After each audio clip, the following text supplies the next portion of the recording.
భారత ప్రధానమంత్రి 75వ జన్మదినం సందర్భంగా సేవాపక్షం కార్యక్రమాలు నిర్వహిస్తున్నాం.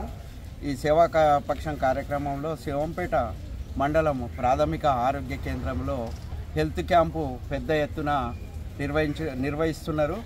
ఈ యొక్క హెల్త్ క్యాంపు ఎలా నిర్వహిస్తున్నారు, మరి దీనికి ఎవరెవరు వచ్చిరు డాక్టర్స్ అనేది చూడాలనే ఉద్దేశంతో ఇక్కడికి రావడం జరిగింది. అయితే రాష్ట్ర పార్టీ పిలుపు మేరకు ఈ ప్రతి చోట కూడా హెల్త్ క్యాంపులు నిర్వహించాలి అని చెప్పడం జరిగింది. మహిళా మోర్చా ఆధ్వర్యంలో ఈరోజు ఈ హెల్త్ క్యాంపు కార్యక్రమాన్ని నిర్వహిస్తున్నాము.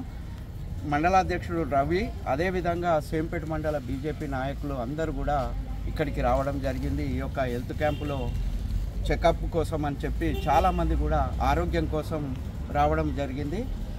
ప్రజలంతా బాగుండాలి, దేశంలో ప్రజలు ఆరోగ్యంగా ఉండాలి.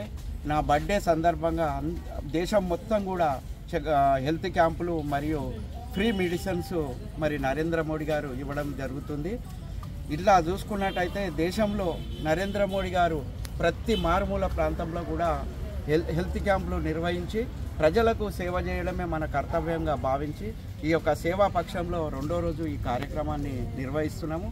ఇక్కడ వచ్చినట్టయితే ఈ ప్రాథమిక ఆరోగ్య కేంద్రంలో మరి చెట్లు గిట్ట బాగానే ఉన్నాయి, కానీ ఎక్కడ పడితే అక్కడ వాటర్ సోర్సెస్ అయిపోయింది, బాగా వాటర్ ఇలా జామ్ అయిపోతుంది. మొక్కలు కూడా పిచ్చి మొక్కలు చాలా మట్టుకు కూడా పెరిగిపోయినాయి. దీంట్లో స్థలం బాగున్నది, కానీ అన్ని మొక్కలు పిచ్చి మొక్కలతోని వాటర్తోని నిండిపోయింది. కాబట్టి డాక్టర్స్ కూడా ఈ యొక్క దాన్ని సూచించడం జరిగింది.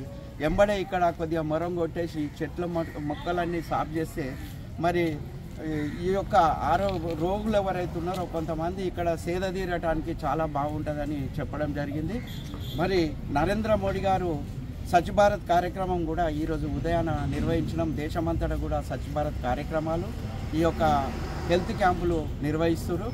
ఇవన్నిటి కూడా మోడీ గారి ఆరోగ్యంగా మళ్ళా 100 సంవత్సరాల వరకు కూడా వారు ఆరోగ్యంగా ఉండాలి, దేశంలోని ప్రజలంతా కూడా ఆరోగ్యంగా ఉండాలని చెప్పి మోడీ గారు తీసుకున్న ఈ నిర్ణయానికి మేమందరం కూడా సేవకులమై పనిచేస్తున్నాం.